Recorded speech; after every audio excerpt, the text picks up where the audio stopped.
with our fancy new high production version. Yeah. Glass City Studios / my son made some animation, so got some mad skills in my family. Just saying. All right. There's a bunch of books that came out this week that are not number ones that I had to read because I just needed to know what was coming up next. So Scumbag number 2 is out this week, which makes me very, very happy. In the first issue, this is Remender, by the way, so you can get an idea of what the mood and tone is going to be. But in the first issue, this main character, who is a scumbag, basically a druggy, listless, smelly, obscene, whatever, the worst human being on the planet you can imagine, probably, ends up jabbing himself in the arm with what was supposed to be like a super drug for like to make a super spy, but that instead he thought, hey Milton, instead he thought was his next hit. Milton's making fancy rockets too. And so this is like the next issue where basically he's coming to terms with the fact that he's being asked by this very attractive super spy to do what the government needs him to do. He's not really understanding at all because, you know, he's a druggie and he doesn't get it. That he has to do what needs to be done. So she basically teases him with a briefcase full of drugs. Because isn't that how you get unwilling super spies with new magic powers to do what you want them to do? If you're a government agent, sure.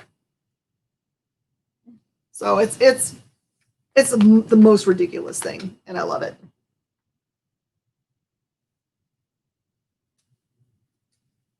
Oh, I see. She's gonna like. I make boys cry. So it's a number 1, but it completely ties directly to White Widow.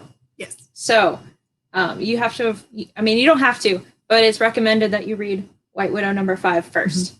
Mm-hmm. I did not, and I don't know a whole lot about the White Widow universe anyway, but usually we see the White Widow and the other all of the other characters in their superhero outfits. Well, in this one, they're in their schoolgirl uniforms trying to blend in. So, sure. And it's a pretty big cliffhanger, so.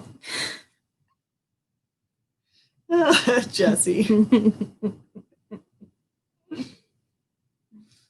Yeah, there's some super hot books this week. You guys are so right.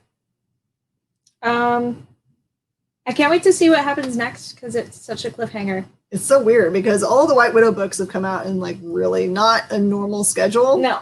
Kind of willy-nilly. So I don't even know what number we're on for White Widow, but there's also a White Widow that drops today, weirdly, which is okay. I don't know which one you're reading first. Maybe it'll get us all caught up. Yeah.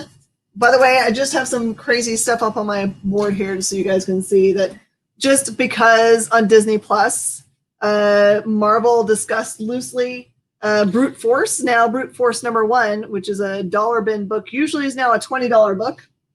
And because there is a character that looks very slightly like the new Wonder Woman from Future State is in Wonder Woman Annual 4, that is now a $20 book as well. It just happens overnight, these crazy things. Stay tuned for more comic book news for what now has been in one of your boxes in the back of your closet that's now going to make you rich, I guess. Kaiju Score. This one actually, we knew that this was in development before it actually dropped. Sony picked this one up for development. Kaiju Score is a ridiculous concept in which kaiju exist in this universe. So they have like kaiju warnings and like, just like when we have hurricane and tornado ones, it's like there's a watch level and there's a warning level, and how close does that mean it is? But in this one, there's a fellow who always has these like really cool like scams or easy ways to make money that require defrauding or whatever. He never does, like something always happens during his scheme that makes them not work. So he's come up with this new idea for a kaiju score that involves knowing what the new pattern of a species of fish that the kaiju feed on, where they're going to be. That's like the basis for what his new like scheme is. And him trying to get other people to bankroll it is hilarious because he has a reputation for being a numbnuts.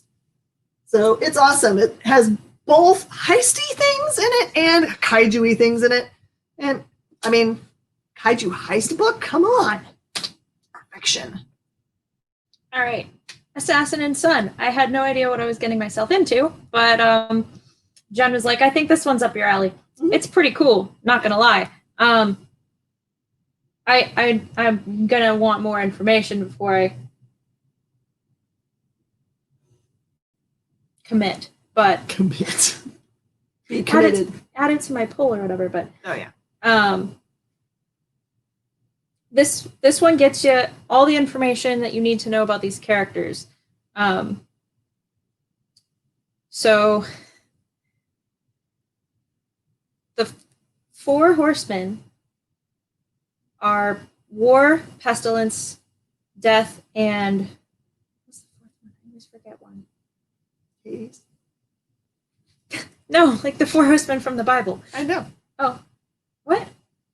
There's death in Hades. That's not the way it gets played out in comic books, but no. But I'm a Sunday school teacher, and the last one's Hades. They don't call it that though. What do they call it usually? It's somebody else is gonna know. It was in Good Omen as well. The 4 horsemen, what they call it. And anyway. Oh, famine. Oh, there you go. Yeah, famine. So what if the 4 horsemen were assassins? It's basically all you really need to know getting into this. And there's a bit of a twist on one of them, but I'm not going to say anything else. Mm-hmm. So is it really an assassin and his son? Saltina says there's 4 horsemen. That's all she needs. I'm going to leave that part up to mystery. Oh, she's going to just leave us and tease us. Probably because it's in the title. It might mean something. Yeah, but maybe not what you're thinking either. Maybe not. All right, from Source Point Press, I'll have to tell you that because it's not on the cover. This is called Mother, Post-Apocalyptic Tale. I think this is a single shot, by the way. It is. So this is really about a woman who isn't really this young lady's mom. She just basically ends up with her. This is definitely post-apocalyptic. The sun went away by some means that they did not discuss in this book. They're already in it, the middle of it, where there's no sun. And the mother basically goes around and hunts random objects down so she can take them to other people that don't have anything. So she basically says multiple times in the book that she doesn't have a lot. Yeah, she doesn't have a lot, but other people have less. So I like the idea of it, right? That out of her extreme need, she's still wanting to help other people. But it's all about their travels across the barren plains to go and try to get to people that need it desperately, and the creatures, etc., that they meet. It's a heartbreaking tale, by the way. Really good way, though. I'm gonna do this one. All right. So I read the first couple of the first volume of this one,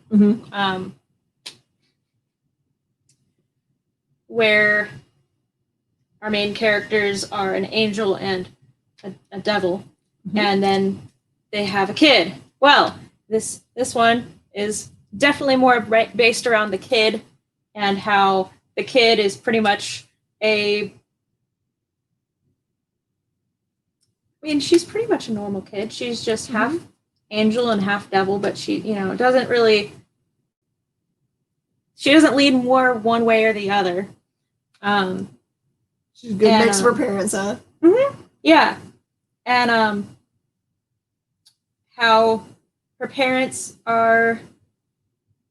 It's been a very long time since they've had a night to themselves, and which frustrates one parent more than the other. And I think you don't necessarily need to have read the other series before picking up this one, but if you can find the other one, I highly recommend it because it's great. It's so cute because Yeah. the whole series is basically him trying to court her and her being completely clueless about how sexy she is. And they draw her in the most sexy manner that you possibly can. Mhm. She doesn't understand that wearing, lingerie around probably will be too much temptation for a devil man. But anyway, it's like it feels very innocent. Yeah. But it's totally tardy.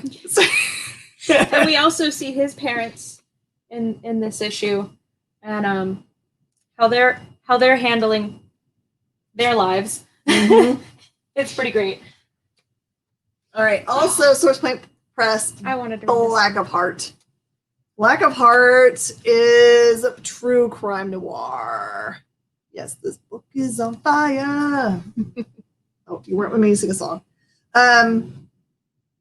Wow. Now that I look at the subtitle on the cover, it's so spoilery, but you don't know it's spoilery until you read the book. That's funny. All right. So basically, there is someone out abducting girls and killing them. And the kind of like the mystery, the crime noir of this is trying to figure out who it is. The art style is to die for. I wish I could show it to you guys. Really, really, I wish I could. Because it's very painted, very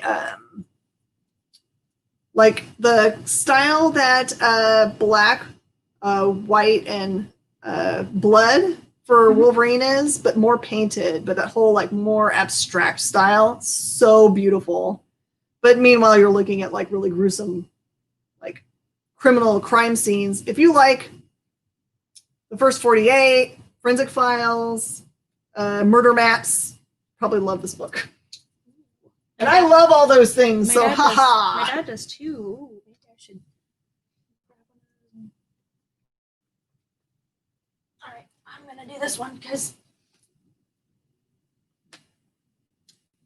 the multiverse who laughs. What is a multiverse? So I'm going to explain it because it kind of, I mean that information is already out there, but if you're not reading Metal, you may be confused. Pretty much, the Batman who laughs is not just like his team is not just him and then a bunch of other random Batmen. He is precisely chosen his team so that they are pretty much the worst for each Earth that he has sent them to. So, and of course, for the most part, we've seen even just before in regular Metal that was some of them were, suspiciously easy to kill and just make them go back to their dark multiverse rather. But other ones, we didn't really see them as much in the original Metal, and now we're seeing them reappear in Death Metal. This one has more to do with how the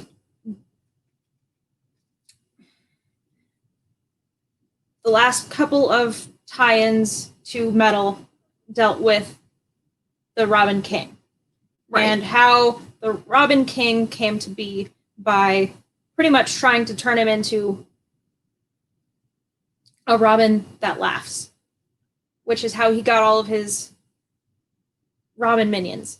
So this issue, we see 4 or 5 different stories. Okay.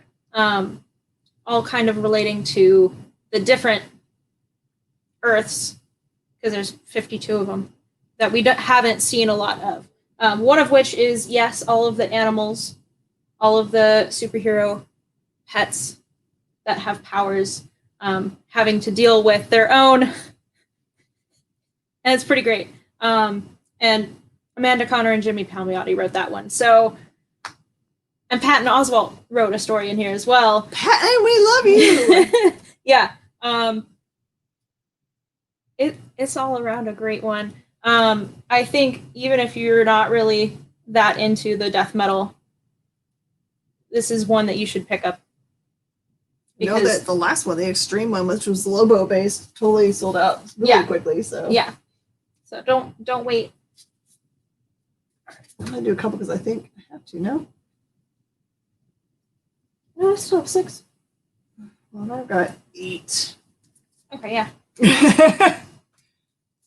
Why is Ronin Teenage Mutant Ninja Turtle so hot? So, Caesar, it's very simple. There was a lot of demand for the book, and the supply got cut short because they set the print run ahead of the final order cutoff. So, many stores put in just kind of a placeholder number for their initial orders, and that's what IDW went by when they were making their print run. And then at FOC, everyone put in what they really wanted, which is some number way over their normal just like subscription number. And it caught IDW off guard, so they had to allocate everyone's orders. So there wasn't enough to go around, is quite clearly the way that worked out. I'm going to put this here for a minute. All right, The Red. This is from Heavy Metal's new imprint called Virus. Shoop! So this one is so good. It's just a tiny bit future looking, tiny bit, in which everyone is required every day, and there's a reminder that comes up on their phone to take this drug that keeps them very chill, super chill, and they're not allowed to do anything but government okayed TV viewing and creation and all of those things. I know Hannah's totally gone hatless for the last, I don't know, couple weeks. She's developing into her adult self. And so that content, anything that's made that's outside the government okay list is called red content. So hence the red. So this follows basically a kind of like fairly well-to-do fellow who owns 2 clubs. One is the forward-facing government okayed club that plays awesome music. And then underneath is another club that he runs, which is definitely not okay. So kind of like, it's the most beautiful art inside. You will love it if you love art. And the concept is really, really cool in it. This is probably a tiny print run, by the way, so it might not be at everyone's stores. Should go early or send them a message so they can order it before it disappears at distribution. I Walk with Monsters is an awesome book out of Vault, in which, as far as I can tell, this family, which is a father, son, and daughter, one of them is not human, and they use that to, I don't really know what they're using it for, to get bad guys or to just eat food. It's unclear. They've got a very good tease in this. We were like, wait a minute, what did I just see? So there's definitely a creature in here. For fans of like Something is Killing the Children. Oh, okay. So if you like that kind of mood and tone, this is your book. This is very cool, and it also has really beautiful variants. There's a foil variant for that one.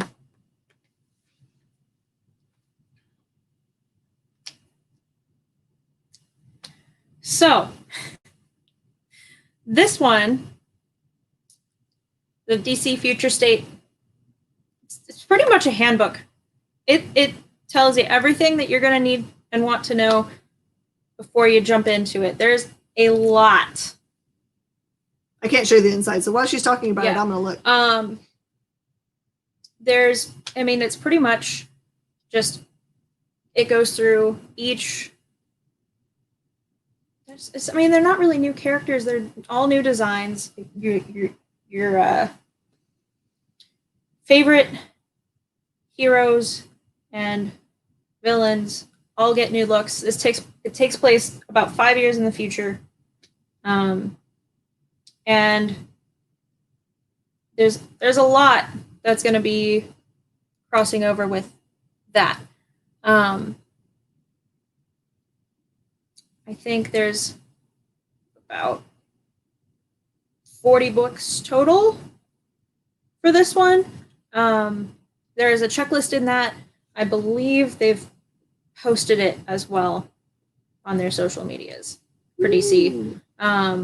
So there's definitely new to, characters that appear here, though. Yeah. Like Yara Floor. For sure, new characters as well. But I love this one. I love that design so much. Riley's design is cool. Yes. I love that too. I can't wait for you guys to see. And I'm very, very excited for this crossover. This one and Endless Winter. Endless Winter will only have 9 books. Pretty sure I can show you this. This is just a rundown. Those are the books for Future State. Mm-hmm. I'm not going to get in trouble for that. Yeah. Those are the, and then that's the whole checklist. Mm-hmm. That's got like 40 books total, I think. And it is a wraparound cover with all the different designs. You can see some of the new character designs there. Mm-hmm. There's Yara on the front there, and the beautiful costume. I love them so. I love all of it so much. I cannot wait. So, by the way, this was sent to us by DC in specific numbers, and then we could have ordered more, which nobody did because we didn't think about it. So these might be in short supply, and stores are going to have their own special ways for you to be able to acquire them. They might require you to have a purchase in order to get a copy, because they want to make sure to people that might be interested in adding these titles to their pull boxes. So they're probably not going to allow it to be like come in off the street and pick 20 off the rack and run away. Ha ha ha. Your turn. Oh, it is my turn. Let's see. Somebody's asking about that one. Oh, Cat Poop 1. So Cat Poop 1, this is volume 2, number 1. So if you've never experienced cat poop, this is an awesome series. So this is basically the telling of the Vietnam War, but they change, like the American troops are all bunnies. There's monkeys in this one, so I can't figure out, because it was cats for all of the Vietnamese, but now there's monkeys, so I'm not real sure who the monkeys are supposed to be. But this one is more about training them, secretly training the new troops. And this one, it's so cool because they really tell the whole story with the creatures as being the characters, but they all talk just like as if they were really doing real war stuff. And they have a bunch of like, they'll be going along and talk about some military term, and then they make a little note at the bottom of the page what that means. Oh, so you'll actually learn a lot about the terms of war. Yes, Kyle, this is your total kryptonite. And at the back of this book, something they've done that I really, really like is that they actually do a lot of just regular prose writing, talking about war. And then they have a whole 3 pages, I think, in this one that has all the different versions of weapons, the guns that were used in the Vietnam War, and tell you all their schematics and what bullet style they fit in their guns and why they use them for what things. It's for the war nerd. If you're a war nerd, this is totally for you. This is my husband totally into, because he knows everything about every tank and flying contraption that ever happened for World War I and II. So you might learn some more cool stuff. All right, Detective Comics 1031. So a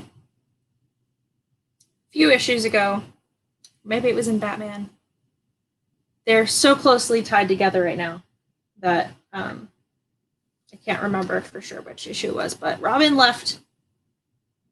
Robin is not Robin anymore. Damian's just being Damian on his own. Sorry.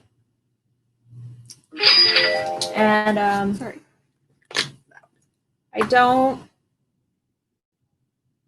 don't think we've seen what he's been up to. I don't remember seeing anything that he's been up to lately. This is the book that's gonna jump kind of back into his side, what's going on with him, while the Bat family is, of course, looking for him because they're not going to look for him, even if he refuses to be found. As is clear by the fact that it's been a few issues and they still haven't found him. He does a good job hiding that out. Yeah. And of course, there's other things that happen, but you're gonna have to read to find out, because otherwise we would just be reading the book to you. Yeah.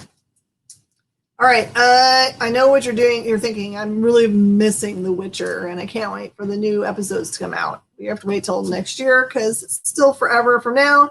But if you wanted to kind of like put a little bit of love into your heart about the Witcher series, this is The Witcher Fading Memories, which is a new series from Dark Horse. This takes place when it looks like the Witcher has probably done his job a little too well, and there aren't a lot of monsters out there to be hired to defeat. And so he's kind of like trying to figure out his life. And this is actually one of those tales that you probably are going to need a tissue to read. This one hit me in the feels because the Witcher meets somebody during his travels trying to figure out how he's going to make a living if he can't find anyone that will hire him to, destroy creatures. He does meet this nice gentleman who asks him to come help him with another kind of task. It's just a regular everyday task. There's nothing special about it. But the interaction between these two characters is, man, it's going to get you right here, I'm telling you.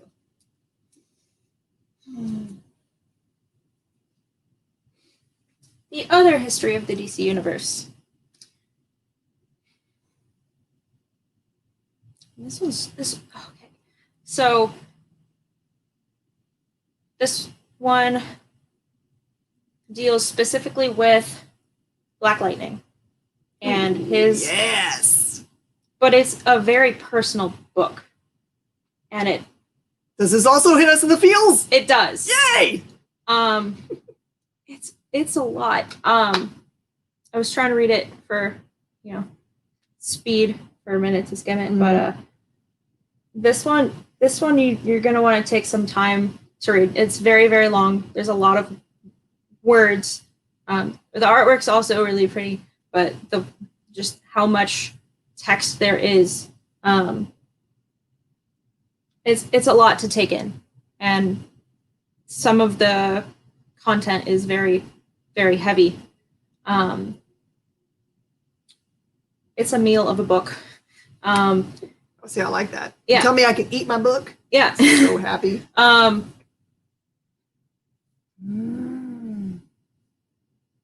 It pretty much goes through his whole life, including the parts of his life where he's not a superhero, his family life, having a family, and even just what was going on socially and politically in the, I want to say 70s and 80s. The Black Label? Yes. Totally Black Label. Mm-hmm. Awesome. It's so good. Still feel like I needed something happier afterwards, though. I still think I'm going to do a bunch at the end. All right, Usagi Yojimbo, Wanderer's Road. This is a really cute tale about him having an interaction with, I don't know the name of this creature. It looks like almost like a little green mini dinosaur. But it's clear that it looks like a normal creature to them. But it gets into trouble, and he finds himself having to like stick up for this creature. It's just a cute little tale. It's not meant to be some gigantic epic tale for him, but it tells you a lot about the character of Usagi and the character of the people he has to deal with on a daily basis. Cute to the cute.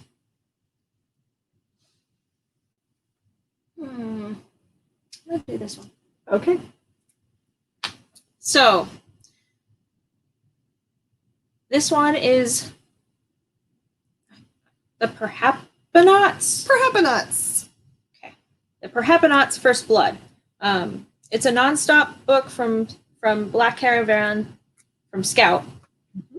And so that means that there will be a trade. Yep. So then you don't have to wait for each individual issue. You can just read it nonstop. Mm-hmm. And this one gets you all of the information that you need and enough of a cliffhanger to want you to, for that you want to go read the trade right away. So this team here is, I want to say, like, they not only look for like supernatural and cryptid creatures and events, but they also are mostly a team of cryptids and ghosts. There's a ghost in the group, and they tell you everything you need to know about the characters. And in this issue, they are fighting a big dude who's probably a monster, but they're not really sure what kind of monster. So they have to figure that out before they can, defeat him. Reminds me a little bit of Umbrella Academy. Yeah, I kind of get that feel with it too. Mm-hmm. Kind of a little bit more of a supernatural kind of a feel where they get, they kind of just look for things that are happening, like Sam and Dean do. But nope, I haven't finished it. So okay, it still exists. Yeah. All right, Exo Man of War #1 came out pre-COVID. There's been a big gap in between, but that's okay because this one feels like a #1 on its own. So all you need to know from the first issue is that Arik ended up back on Earth. He's been not on Earth for a long time. Really long time. And he ends up meeting up with his single mom and her son, and they take him in because he doesn't have anything except for his armor, Shinhara. And so in this issue, he actually meets more than one person or entity that one of them appears to be a friend and want to help him, he says, with like his public image. Like, everyone needs that guy in a chair, right? I need that guy in the chair because I'm horrible with that stuff. Which sounds weird, right? For as long as Arik has been around. I mean, he's an ancient Roman guy. So this idea to him is probably very foreign. And then he meets another fellow who appears to be able to make armor that no one needs to wear. It just animates and does his bidding. And I'm not real sure what his deal is either. I know that what the end game is for the first couple of issues, but I can't tell you. But it's going to be epic when it finally happens. He does get a U. Kyle's my guy in the chair, by the way. He's so good at what he does. I'm so thankful to have one because I'm a hot mess when it comes to technology.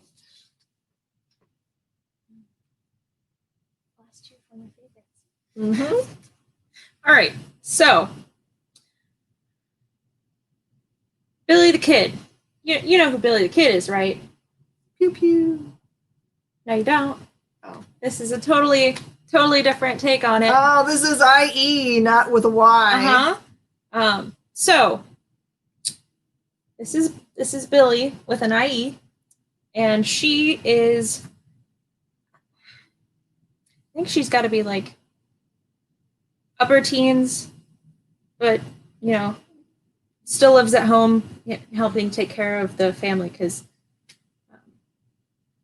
and her dad is the sheriff, but he's not a good guy.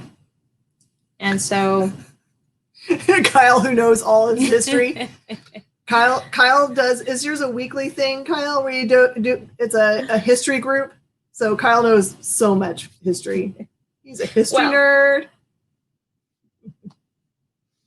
This is a totally different take. I've never seen a take like this, This is like what was the Tale of a Well-Hung Man that I read from Lazy Bones as well. Same kind of layout, all black and white on the inside. Really great story, and also takes place in the Wild West time period. I don't think the two are related, but in order to get away from her dad, she has to turn into Billy the Kid.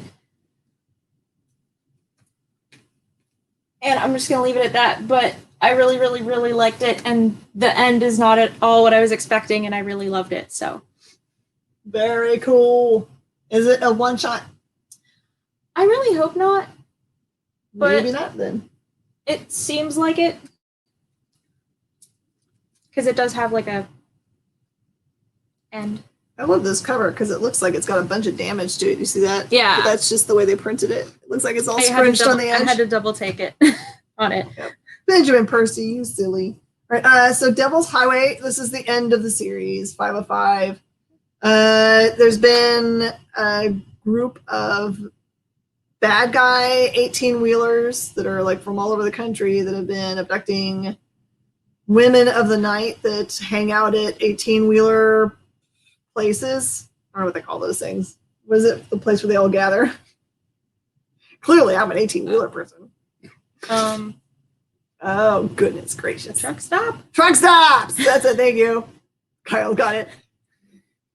And then they brutally torture them, etc. So this is actually the end game in which you have at least one of the ladies of the night, and then a couple other people have kind of like decided they're going to do something about it. So it has a very gruesome end. If you like people getting their comeuppance, you will like the end of that series. That is AWA Upshot. We should do another one because I was going to do all those three at the end because they're all Marvel. That makes sense. Mm-hmm. All right. Machine Girl and the Space Invaders.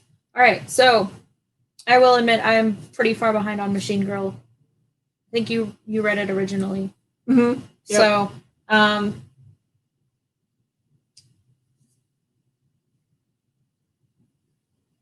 trying to not spoil anything from it.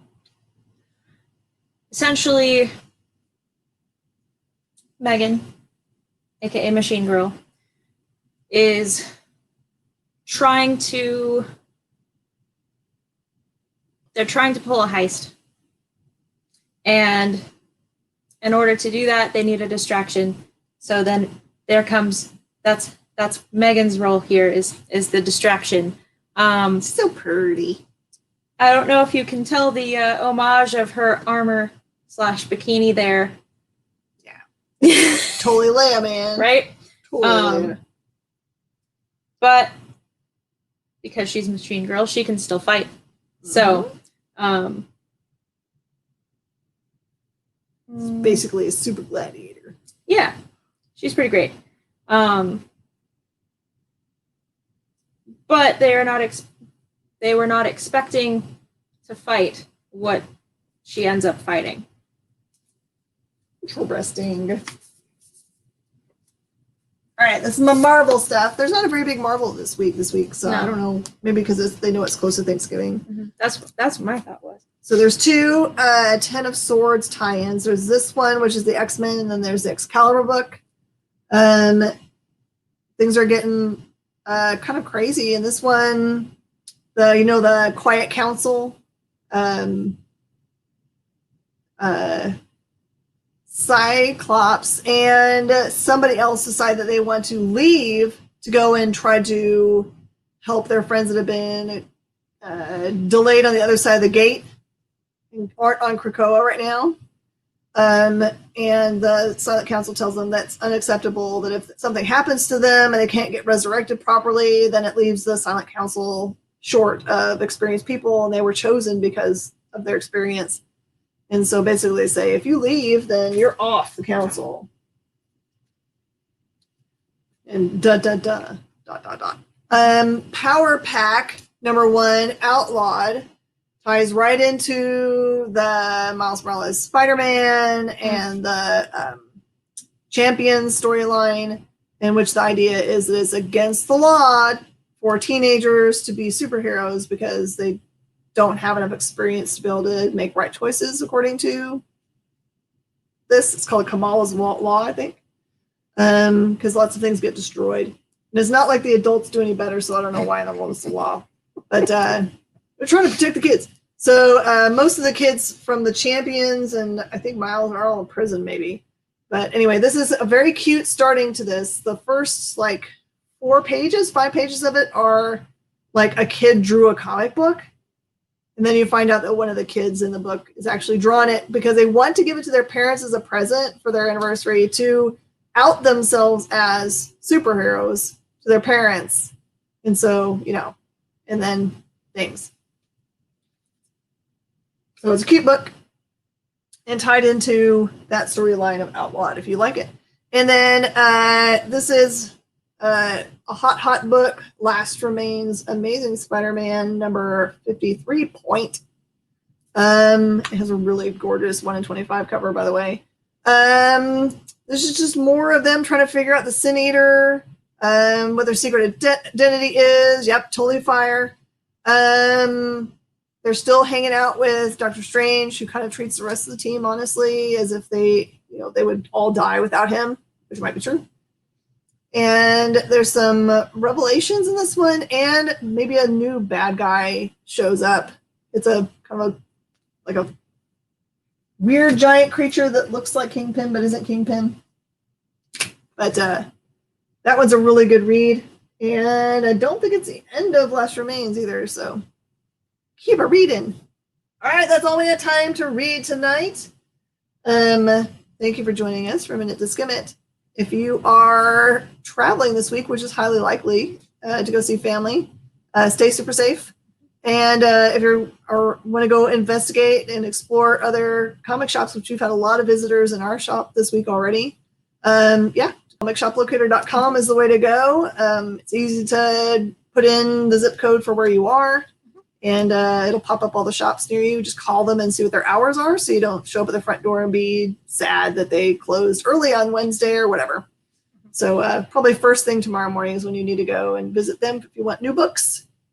And if you want to know more about the other books that come out tomorrow, you can go to previewsworld.com, which is Diamond's site, which has all of the stuff for this week, next week, and beyond, and some other entertaining videos there as well. They're very informative. All right, everybody, we'll see you next week from Minute to Skim It. Bye, y'all. Bye.